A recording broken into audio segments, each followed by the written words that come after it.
Hola, ¿cómo están? Bienvenidos. Esta es otra edición de Eduardo Ledesma Pregunta, aquí en el salón principal del Jockey Club Corrientes. Y hoy nos visita, tenemos una grata visita hoy. Nos visita la profesora Carolina Gandulfo, que es profesora de enseñanza media y superior en geografía, es operadora en psicología social, es magíster en antropología social. Carolina, cuando se presenta, dice, entre otras cosas, bueno, actualmente se desempeña como profesora de la Cátedra de Antropología Social y Cultural del Departamento de Ciencia de la Educación en la Facultad de Humanidades de la UNE, pero también es responsable del programa de articulación interinstitucional del Instituto San José, cuyo principal propósito es desarrollar proyectos de investigación y extensión. Pero acá, en este currículum que está reducido para televisión, porque el currículum suyo es bastante extenso, no dice quién es. ¿Quién es Carolina Gandulfo? Una mujer acorrentinada, me parece, que me definiría así. Una investigadora, ¿no? Si me tengo que definir como centralmente, soy una investigadora que hace distintas cosas. En investigación trabaja sobre la transmisión del guaraní en diferentes espacios y ámbitos, así como las significaciones de los usos lingüísticos en un contexto bilingüe guaraní-castellano en Corrientes, que ha estado signado por el discurso de la prohibición del guaraní. ¿Qué es esto? Bueno, ese es como, planteaste como el gran tema de investigación de hace muchísimos años, ¿no? 20 años por lo menos hace que trabajo en eso, que trabajo de manera colectiva. Somos muchos los que vamos pensando estas cosas. Siempre digo que hubo un momento en el que logré como sacar una fotografía de la situación, nosotros le llamamos sociolingüística de la provincia, es decir, cómo la gente de Corrientes organiza sus modos de hablar y en qué lenguas y en qué variedades de lenguas, porque no solo hablamos castellano, ¿no? Está el castellano correntino, el de que está más adentro como decimos nosotros en el campo y ya suena de otra manera, el castellano de la ciudad, en fin, muchas formas de hablar. Lo mismo pasa con el guaraní, igual, ¿no? Entonces es algo sumamente complejo, pero que intenté yo por lo menos sacar una foto. Y en ese momento que saqué la foto, que te diría que es 2005, 2004, 2005, una de las cuestiones que atravesaban y que explicaban en gran medida esta fotografía era la prohibición del guaraní, ¿no? Entonces, en donde vos conversabas con alguien, en el relato y en el cuento siempre aparecía que no me dejaban, que no me hablaban, que me prohibían, ¿no? En relatos de niños. Estamos hablando de la generación de gente, te estoy hablando entre 40, 50, 60 años, ¿no? Ese es el relato fuerte. ¿Y no me dejaban por qué? Hay muchas justificaciones, yo lo llamo así, ¿no? Pero que en realidad son explicaciones que la gente se da para entender por qué hace las cosas como las hace. Y la gran explicación es, se te traba la lengua. Ese se te traba la lengua, detrás es que no vas a poder hablar bien castellano. Y ahí está la cuestión. Julián Cini lo puso en versos, ¿no? Exactamente. Porque es cosa de menchos, porque es cosa guarangada. de menchos. Exactamente. Guarangada, fíjate, la palabra guarango es una palabra que en el diccionario de la Real Academia, que tanto alabamos, dice incivil, bárbaro. Y guarango es el hablante de guaraní. En el campo se le llama guarango al que habla guaraní, o guaranicero, ¿no? Nosotros usamos más la categoría guaranicera. Carolina trabajó en la identificación y el análisis de los nuevos usos lingüísticos de las lenguas indígenas en las provincias de Corrientes, Chaco, Santiago del Estero. ¿Hay alguna conclusión de todo eso?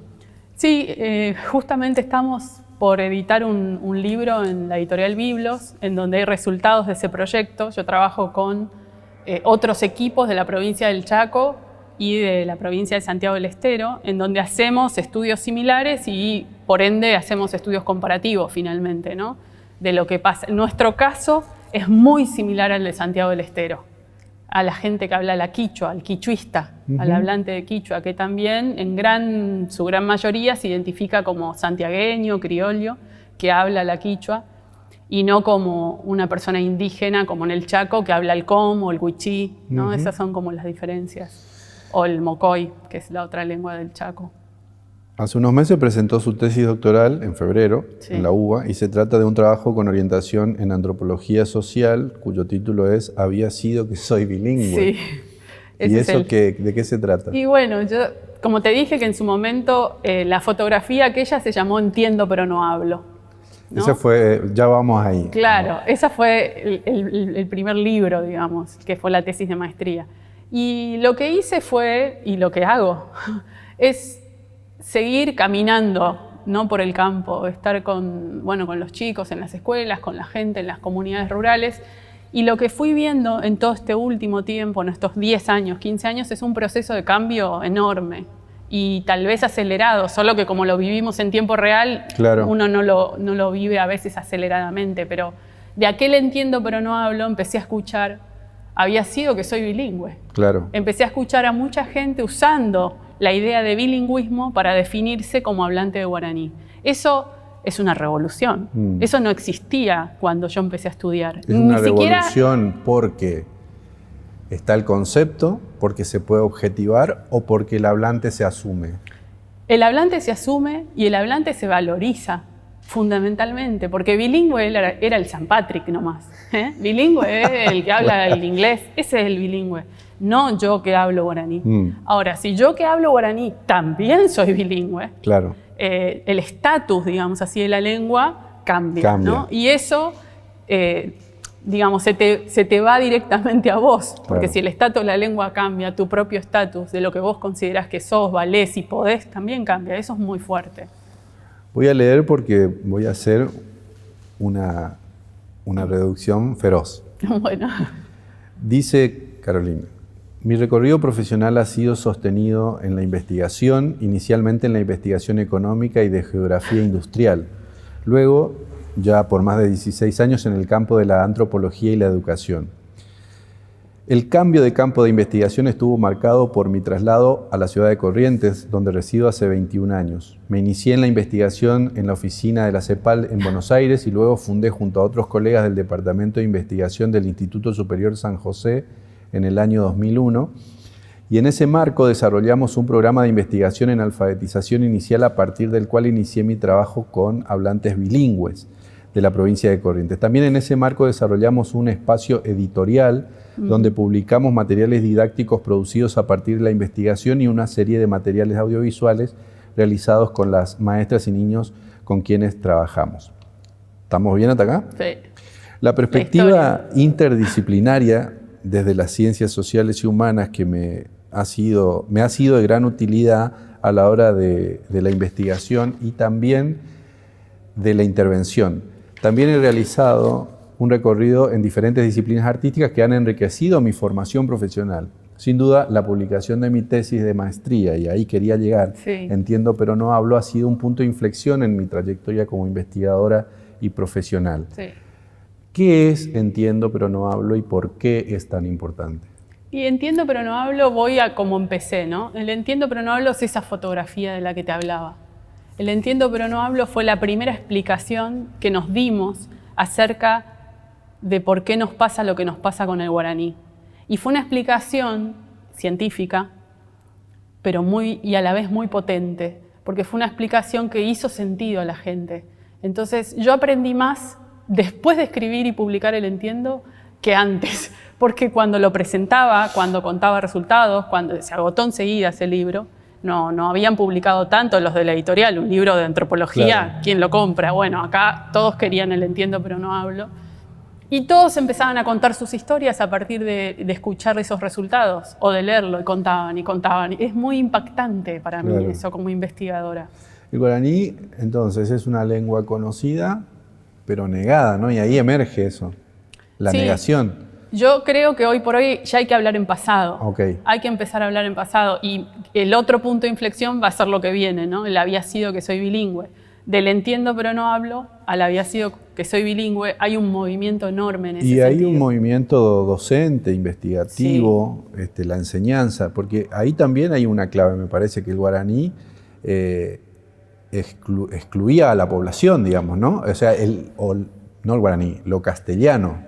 Claro, porque había una idea, o sea, todo eso se basaba en la idea muy, muy arraigada, muy generalizada, y no ingenua, ¿no? Pero muy generalizada, de que si vos hablabas guaraní se te dificultaba aprender el castellano, por lo tanto ibas a fracasar en la escuela. Entonces el problema era que vos hablaras guaraní, no era el problema que la escuela no sabía enseñarle a esos chicos y a la población que tenía. Tampoco era una escuela ingenua, porque lo que se buscaba era alfabetizar en castellano a la gente, digamos, en nuestro país, no solo de Corrientes, ¿no? En mi tesis doctoral no es un estudio histórico, pero sí hay una genealogía de ese proceso que tampoco está escrita para Corrientes y a mí me parecía importante empezar a ponerla sobre la mesa, ¿no? Entonces hay que entender a la gente en ese sentido, ¿no? Los maestros que prohibían hablar guaraní, maestros que eran bilingües ellos también y que habían sido prohibidos cuando niños, ¿no? Eso lo aprendí en el campo, escuchando a las maestras, ¿no? ¿Por qué vino a Corrientes? Era la época, principio de los 90, se venía la flexibilización laboral. Yo trabajaba en Naciones Unidas y con contratos mensuales o trimestrales. La AMIA, la Embajada de Israel, ya no se podía ir, yo vivía en el Gran Buenos Aires, no se podía ir a las 3 de la mañana en colectivo y volver, ya no era seguro, ¿no? Hubo una transformación muy brutal de lo que había sido mi adolescencia, la facultad y lo que se venía. Y muchos de mi generación se iban, se querían ir.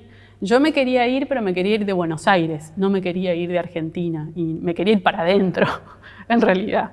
Y surgió esta posibilidad de venir a Corrientes. En rigor, y para ser muy sincera, vine con una amiga y nos acogió, digamos así, nos recibió el obispo de entonces, que es Monseñor Castaña. Nos dio trabajo en una de sus escuelas y así arranqué, digamos. Y en ese cambio yo priorizaba, bueno, vivir en Corrientes, vivir fuera de Buenos Aires, no vivir en Corrientes. Conocía la música, me encantaba el chamamé desde antes, la poesía, Madariaga, bueno, cosas que cuando yo llegué me reencontré con eso acá, pero no había conocido Corrientes antes de elegir el lugar. Y fue después, otro cambio, ¿no? Después me enamoré de Corrientes. Pero en ese momento fue como un cambio también muy abrupto. Fuertísimo, fuertísimo y difícil de digerir al principio. Al principio fue muy difícil, el calor era terrible. Hay un libro que... Los ritmos, ¿no? Los tiempos, los ritmos, las velocidades, todo había que frenar. Para mí, ¿no? Para mi estilo porteño. Hay un libro de crónicas donde está citada Carolina y ahí menciona, entre otras cosas, no solamente el calor, sino que las colas se hacen interminables porque la gente dialoga mucho. Sí, eso me impactaba cuando llegué. Ahora ya charlo con la gente en las colas, ¿no? Y también decías, casi no hay pelea, porque el conflicto puede pasar a mayores en Corrientes. Eso dicen mis amigas y yo lo aprendí y lo viví. ¿Y es así? Y es bravo el correntino, ¿no? Yo viví acá el 99. Yo compartí, viví, milité el 99, digamos, no estaba gremiada nada, pero... Y yo estuve ahí con mis compañeras, con las maestras en el puente, discutiéndole al juez federal abajo del puente, a los diputados. Las maestras que salían de su casa. Yo vi todo eso y para mí fue un aprendizaje y fue impresionante. El 99 nos hizo de nuevo, ¿no? En nuestra manera de hacer las cosas. Éramos maestros y profesores que estábamos adentro de las escuelas y de golpe tuvimos que estar en la calle, ¿no? Y argumentar por qué hacíamos lo que hacíamos. Y yo ahí vi y conocí a otro correntino, digamos así, para mí. Fue muy fuerte para mí esa experiencia. Por eso digo que son bravos y que hay que tener respeto, mucho respeto. Yo esta pregunta se lo hice al propio Castaña y ya que estamos... ¿Aprendimos algo nosotros del 99? Porque a mí me da la sensación, el año pasado se cumplieron 20 años, de que ese episodio no está lo suficientemente estudiado y no está lo suficientemente divulgado. Es como que está encapsulado y guardado. Puede ser. Mi opinión es de alguien que estuvo participando muy activamente, ¿no? Esa es mi punto de vista. Como para las nuevas generaciones que tal vez no vivieron, porque estamos atravesados por eso. Sí, es una historia muy reciente, pero ya es historia, ¿no? Y es verdad que tal vez está poco estudiado, pero yo creo que esa generación, con los colegas que participé, que me puedo encontrar y como participamos de ese hecho, claro, creo que nos cambió, nos cambió. Yo creo que todo lo que hice después en Corrientes tuvo que ver con el 99. Para mí el 99 es fundante. Esa actitud de que como docentes tenemos la responsabilidad de responder a las necesidades concretas de las comunidades con las que trabajamos, eso no lo teníamos tan presente. Vos ibas a la escuela, bueno, dabas tu clase, organizabas y listo, ¿no? A mí me cambió eso, a mí me cambió.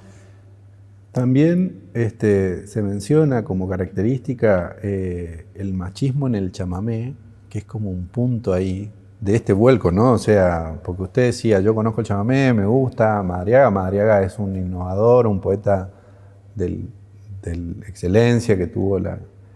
y otro punto que a mí me parece importante también en cuanto a la característica de la provincia y para hacer una comparación es la importancia de los abuelos en la familia, ¿no? La opinión del gran padre, digamos, ¿no? De la gran madre. ¿Eso sigue siendo así? Sí, yo lo veo, por lo menos en el campo, y yo tuve que observar mucho eso para la cuestión del guaraní, porque muchas cosas se explican en la transmisión y en la pervivencia del guaraní, en la función de los abuelos.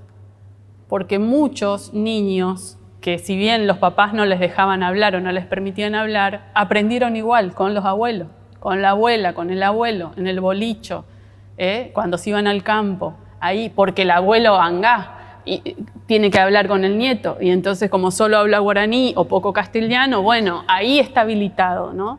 Y eso sigue ocurriendo, Ahora vuelvo a decir, hay un movimiento que es muy grande a todo nivel, pero en esa época que yo estudiaba eso, de la transmisión de esa manera, el rol de los abuelos era fundamental. Pero solo, a mí lo que me disparó eso, o sea, leer eso, de que los abuelos tienen que excede la cuestión idiomática, digamos. No, claro, por supuesto, lo que pasa es que mi foco de estudio es ese. Pero también podemos hacer este otro análisis. Claro, lo otro ya más opinión, no es un estudio, no es mi opinión personal, pero bueno, hay tantas opiniones. Veo que la figura de los abuelos en las familias tienen una gran importancia, un gran respeto, que por otro lado en otras comunidades que yo conozco, en otras zonas, se le da un lugar de importancia a los arandú, digamos así, ¿no? La gente que sabe por la vida, por la propia experiencia. Entonces, su opinión se le respeta de manera superlativa, ¿no? Como de una gran importancia. Claro.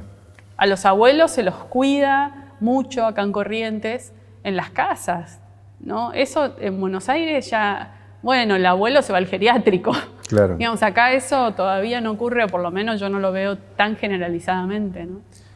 Ahora vamos a hacer un avance drástico. Bueno.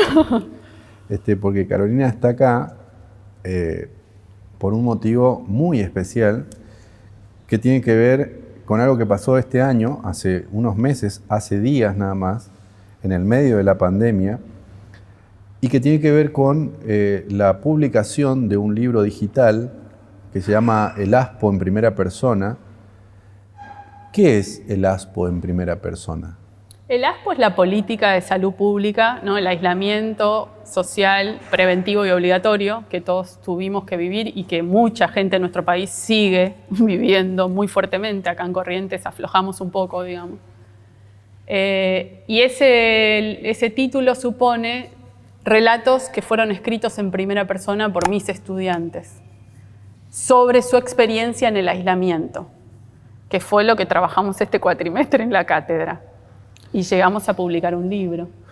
Realizado en el marco del proyecto de Cátedra de Antropología Social y Cultural dictada en el primer cuatrimestre de 2020, en esa cátedra de Ciencias de la Educación de la Facultad de Humanidades, es un libro que contiene ¿cuántos relatos? 51 relatos más el mío y la profe. 52. Que responde a una pregunta de básicamente cómo viven los estudiantes universitarios o esos estudiantes universitarios la cuarentena en el nordeste argentino. Esa es la pregunta del ASPO. Exactamente. ¿Y qué se responde? Hay 52 historias ahí, ¿no? 52 respuestas Es muy interesante el libro, todo lo que ocurrió alrededor del libro. Yo le propuse a mis estudiantes hacer un proceso de análisis, o sea, hacer un proceso de indagación acerca del aislamiento. La verdad es que yo no sabía qué hacer cuando empecé, porque el 17 de marzo era mi primer clase. Yo, como todos mis colegas, digamos, no soy la única que no sabía qué hacer, pero realmente no sabía qué hacer. Y me parecía que había perdido sentido y perdía sentido enseñar un programa hecho que yo tuviera. Me parecía una irresponsabilidad porque estábamos viviendo un mundo otro. No, porque aparte de eso, yo estaba muy preocupada por mis estudiantes. ¿Dónde estaban? Tengo muchos estudiantes en Resistencia, muchos en Corrientes. ¿Qué les pasaba? ¿Cómo estaban viviendo eso? Si a mí, yo sentía todo lo que me estaba pasando, el miedo que tenía, bueno, la ansiedad que me había provocado y me estaba provocando todo. Entonces, bueno, se me ocurrió proponer que todo el cuatrimestre teníamos que reflexionar sobre el aislamiento, sobre lo que nos pasaba. Aparte, bueno, yo soy investigadora y a mí me reinteresaba saber qué pasaba, ¿no? Ahí está. Ahora traemos a la investigadora. ¿Qué conocimientos produjo ese trabajo? ¿Qué conocimientos produjeron los estudiantes? Ellos hicieron el análisis sobre sí mismos y un análisis a partir de entrevistas que hicieron presenciales y virtuales, ¿no? Que es un poco un trabajo de campo clásico. Entonces, una de las cuestiones, digamos, fue muy interesante, pudieron describir, la verdad que muy bien, cómo había cambiado la percepción y la experiencia, por ejemplo, de la temporalidad. Cómo había cambiado la experiencia de la espacialidad en sus viviendas, en su lugar de vida cotidiano, y cómo cambió y cómo se transformaron las interacciones sociales, ¿no? Entonces hicieron como un trabajo muy etnográfico, yo enseño etnografía, descriptivo de esos cambios y cómo a lo largo de los meses y de las semanas de los primeros 2 meses va habiendo distintos cambios en relación a eso, ¿no?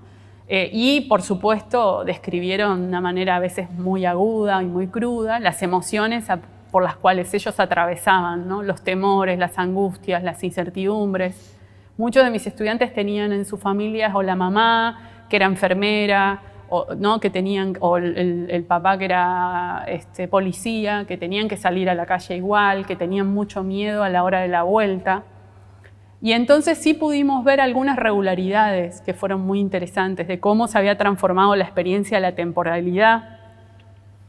No había día, no había hora, y cómo fueron construyendo una nueva rutina, que eso me parece que lo explicaron de manera muy interesante, que el que lo lee se identifica, digamos. Porque es personal, uno de los logros, me parece, del libro tiene que ver con el punto de vista, ¿no? El punto de vista es muy importante ahí.